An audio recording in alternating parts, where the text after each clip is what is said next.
मैंने भी घर जाने से पहले पूरी तैयारी में था और रात को 12:30 के आसपास वो ऊपर आ गई। मैं उन्हें लेकर बगल के टॉयलेट में घुस गया क्योंकि ऊपर और भी लोग थे। मैं आंटी को पकड़कर जोर जोर से सीधा वो करने लगा।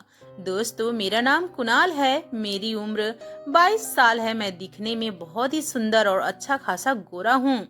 स्मार्ट तो मैं पैदाशी था, लेकिन यह बात मुझे अब पता चलती है क्योंकि मैं जिसके ऊपर नजर डाल देता हूँ वह एक बार में मेरी हो जाती है। और वैसे भी मैं किसी का दिल दुखाना नहीं चाहता था, इसलिए कोई भी मुझसे उम्मीद करती है मैं उसकी उम्मीद नहीं तोड़ता।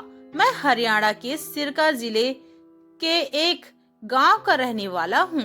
यह पिछले साल की बात है। मेरी रिश्तेदारी में सिद्धेश्वर नगर के पास गांव में किसी की मृत्यु हो गई थी और मुझे वहां जाना पड़ा।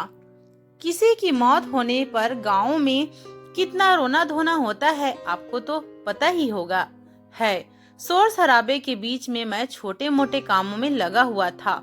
दोपहर को जब थक गया था तो आराम करने के लिए ऊपर के कमरे में चला गया। हमारे यहाँ की रीतियों के अनुसार जब किसी की मृत्यु हो जाती है तब तो 12 दिन तक बेड पर सो नहीं सकते।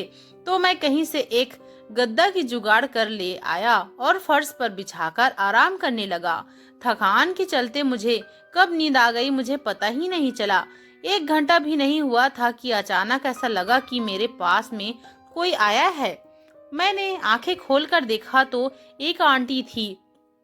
उन्होंने मुझे आंखें खोलते देखा तो बोली कि मुझे भी थोड़ी देर सोना है। मैं खड़ा होकर जाने लगा तो वो बोली कि जा क्यों रहे हो, बस थोड़ी सी जगह दे दो। मैं ऐसे पहले कभी किसी लड़की या यूं कह लीजिए कि किसी औरत के साथ नहीं लेटा था, तो मुझे शर्म आ रही थी। मैंने बहुत मना किया कि मैं चला जाता हूँ, पर आंटी ने जिद करके मुझे पास ही सुला लिया। थोड़ी देर में उन्हें नींद आ गई, पर मुझे कहाँ से आती। मुझे बहुत अजीब सा लग रहा था। आज से पहले सिर्फ अपनी गर्लफ्रेंड के इतने नजदीक आया था और वो भी सिर्फ वो पर, और कभी कभी जिद करने पर वो क्यों को मजा लेने देती थी, पर उससे आगे हाथ नहीं लगाने देती थी। मेरी एक फ्रेंड थी, वह बहुत नखरे करती थी, इसलिए मुझे उससे आगे का इतना खास पता नहीं था। मैं आंटी को ध्यान से देखने लगा। माल तो मस्त थी। उनकी उम्र शायद 30-35 के आसपास ही रही होगी। इस उम्र में आंटियां काफी मोटी हो जाती हैं, पर वह ठीक ठाक थी, न ज्यादा मोटी और न ज्यादा पतली। उनके वो भी बड़े ही थे। साइज का तो नहीं बता सकता क्योंकि अभी मैं इतना एक्सपर्ट नहीं था। साइज तो गांव वाली आंटियों की भी बड़ी होती है, शायद ज्यादा काम करने की वजह से हो जाती होगी। उनको देखते देखते मुझे काफी टाइम हो गया था, लेकिन मुझे नींद नहीं आनी ना थी और ना ही आ रही। कुछ देर बाद आंटी उठ गई, मुझे देखकर बोली, अरे सोए नहीं क्या? मैं बोला नींद नहीं आई। तो आंटी हंसने लगी और बोली, क्यों? मैं बोला ऐसे ही। आंटी मेरे बारे में पूछने लगी कि आप कौन हो, कहाँ से आए हो, वगैरह वगैरह। मैंने भी बता दिया। फिर वो नीचे चली गई। मैं भी अपने काम में लग गया। मुझे उन दिनों रोज शाम को खेत से चारा लाने का काम मिलता था। मैं इस काम से खुश था, इसलिए मैं मजे से चला गया। अगले दिन वो फिर ऊपर आ गई। उन्होंने मुझसे कुछ देर बात की। वो गद्दे पर पैर पसार कर सो गई। कुछ देर आराम किया और फिर वो उठकर नीचे चली गई। जब मैं खेत से वापस आया तो मुझे अकेला देखकर बोली कि मेरी फोन का रिचार्ज करवा दो। मैं बोला ओके, नंबर दे दो। वो ज्यादा पढ़ी लिखी नहीं थी, तो उन्होंने मुझे अपना फोन ही दे दिया और बोली कि लो, तुम ही मेरा नंबर ले लो और मैं अपना नंबर भी इसमें सेव कर देना। मैं नंबर सेव करने लगा तो उन्होंने एक लड़की का नाम बताते हुए कहा कि इस नाम से सेव करना।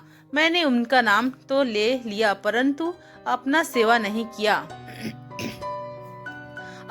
नहीं किया क्योंकि मेरे दिल में ऐसा कुछ नहीं था। नहीं, मैं तो बस उन्हें सीधी सीधी फ्रेंड की तरह ट्रीट कर रहा था। बाजार जाकर रिचार्ज कराने के बाद आया तो छत पर अकेला देखकर बोली, अपना नंबर किस नाम से सेव किया है? मैं बोला, मैंने किया ही नहीं। तो वो बोली, लो अब कर दो, अगर मुझे कुछ काम हुआ तो बोल दूंगी। मैं जैसे ही उनसे फोन लेकर अपना नंबर सेव करने लगा तो सीढ़ियों से किसी के आने की आवाज सुनाई दी। उन्होंने मुझसे अपना फोन छीन लिया और मुझसे दूर जाकर खड़ी हो गई। कुछ देर बाद मैं नीचे चला गया। जब वापस ऊपर गया तो उन्हें पता नहीं चला कि कोई आ रहा है। वो किसी से फोन पर बात कर रही थी। उनकी बातें सुनकर लगा कि अपने पति से बात कर रही होंगी। वे बोल रही थी, बड़ी याद आ रही है जान, बहुत दिन हो गए मिले हुए। मैं भी मजे लेकर उनकी बातें सुनता रहा। उनकी काफी मजेदार बातें चल रही थी। अचानक मुझे नीचे से किसी ने आवाज लगाई तो मैं नीचे दौड़ा। मेरे पैरों की पदचाप की वह आवाज से उन्हें पता चल गया कि मैं सब सुन रहा था। उसके बाद मेरी उनके सामने जाने की हिम्मत नहीं हुई। फिर मैंने अपने कजन से उनके बारे में पूछा तो वो बोला, तू क्यों पूछ रहा है? मैं बोला, बस ऐसे ही। वो ना रोने की एक्टिंग कुछ ज्यादा ही करती हैं। डेथ पर कोई ऐसे रोता है तो कुछ लिमिट होती है। ये तो कुछ ज्यादा ही ओवर एक्टिंग कर रही थी। उसने मुझे उनके बारे में बता दिया कि वो कहाँ से है। उनका एक 16 साल का लड़का भी है, पर उस सबसे ज्यादा चौंकाने वाली न्यूज ये थी कि वो विधवा हैं। 5 साल पहले एक्सीडेंट में उनके पति मर गए हैं। अब मेरी समझ में सब कुछ आने लगा था कि वे अपने किसी आशिक से बात कर रही थी। ये बात मैंने अपने उस गांव के दोस्त को बताई तो बोला, अरे वाह, इसका मतलब अच्छा मौका है, चौका मार ले, आंटी तो पूरी चालू है। उसकी बात सुनकर मुझे भी हिम्मत आने लगी और मैं भी अब आंटी में इंटरेस्ट दिखाने लगा। अब मौका मिलते ही मैं उनके तरफ देखता, पर शायद वो मेरी छिपकर फोन सुन लेने की बात से कुछ नाराज सी हो गई थी, इसलिए वो मुझे देखकर भी एक बार भी नहीं मुस्कुराई। आज तो दोपहर को सोने के वक्त भी उनके साथ सोने के लिए 2 और आंटियां आ गई थी। आज मैंने आंटी को हिम्मत करके आंख मार दी तो आंटी कुछ समझ सा गई। फिर सोते वक्त मौका देखकर उन्होंने अपना फोन देते हुए कहा कि जल्दी से नंबर सेव कर दो। मैंने नंबर सेव कर दिया। शाम को जब मैं चारा लाने के लिए खेत में गया तो रास्ते में क्रिकेट का खेल चल रहा था तो मैं खेल देखने लगा। मुझे क्रिकेट का बहुत ज्यादा शौक था। मैं वापस आने लगा तो आंटी का फोन आया। वो बोली, कहाँ रह गया? मैंने पूछा, कोई काम था क्या आंटी जी? वह बोली, नहीं, बस ऐसे ही, काफी देर से दिख नहीं रहे इसलिए पूछ रही थी। तब पहली बार मुझे लगा कि इसके भी दिल में गड़बड़ है। मैंने पूछा, क्यों, मैं आपका क्या लगता हूँ जो मेरी इतनी चिंता हो रही है? कुछ देर तो वो चुप रही, फिर बात बदलते हुए बोली, तू छुप कर मेरी बातें क्यों सुन रहा था? मैं बोला, छुप कर नहीं सुनी, मैं तो ऊपर अपने काम से आया था। मुझे क्या पता था कि आप अपने किसी दोस्त से बातें कर रही हो। वो बोली, तू शक्ल से भोला दिखता है पर है नहीं। यह कहकर उसने मेरा फोन काट दिया। घर आने के बाद जब भी उससे मेरी नजरें मिलती तो वो एक कातिलाना स्माइल पास करती। अगले दिन दोपहर को फिर वो दोनों आंटियों भी आ गई। मैं मन ही मन दोनों को गालियां दे रहा था। इसके बाद सोते वक्त वो आंटी मेरे नजदीक वाले गद्दे पर ही सो रही थी। बाकी आंटियां के सोने के बाद वो थोड़ा नजदीक आ गई और उन्होंने मेरे ऊपर हाथ रख दिया।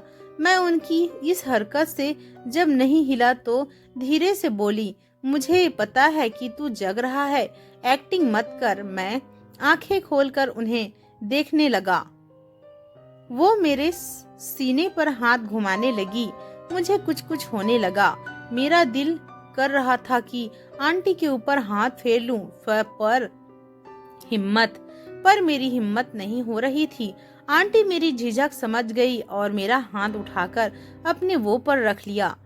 मैं कुछ देर तो वह अपना हाथ घुमाता रहा, फिर धीरे धीरे हाथ बढ़ाकर उनकी वो पर रख दिया।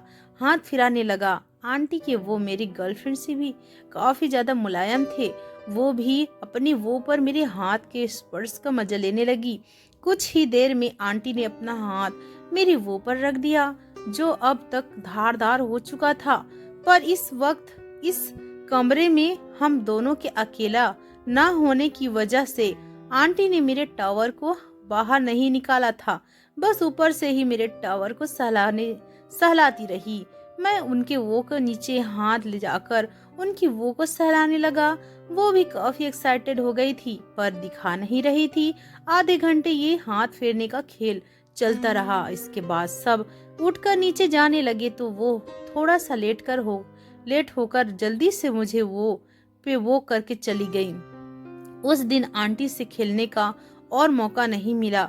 इसके बाद अब जब भी आंटी बस नजदीक से निकलती तो आते जाते मैं उनके मुलायम वो पर हाथ रख लेता।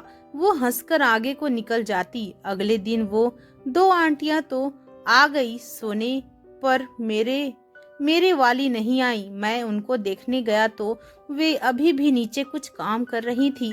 मैंने इशारा किया कि आ जाओ, पर वो आंटी ने कोई जवाब नहीं दिया। मैं गुस्से से आकर सो गया।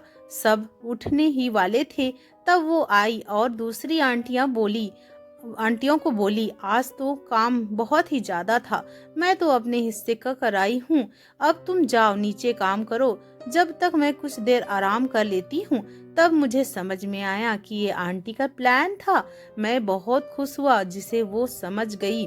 उन आंटियों के जाते ही मुझे दरवाजे के पास बुला लिया कि कोई आए तो यह से पता चल जाएगा और तुम नीचे चले जाना और मैं सो जाऊंगी। मैंने झटपट कर आंटी को दीवार से लगाया और उनके वो को करने लगा। क्या मस्त सीन था यार। आंटी वो करने में तो एकदम एक्सपर्ट थी, लेकिन इस उम्र के लिहाज से काफी ठीक थे। वो बोली, देखने में तो दमदार लग रहा है। थोड़ी देर बाद किसी के आने की आवाज आई और मैं नीचे भाग आया। शाम को उसका फोन आया कि बच्चू एक बार तो बच गया, पर अगर रात को नहीं आया तो तेरी जो मिस कॉल आई है ना वो सबको दिखा दूंगी। मैं भी आंटी का नेचर देखकर थोड़ा संभल गया। मैंने बोला, अब आपकी जो मर्जी करो, लेकिन आप जो ये बोल रही हैं ना वो मैं भी रिकॉर्ड कर रहा हूँ।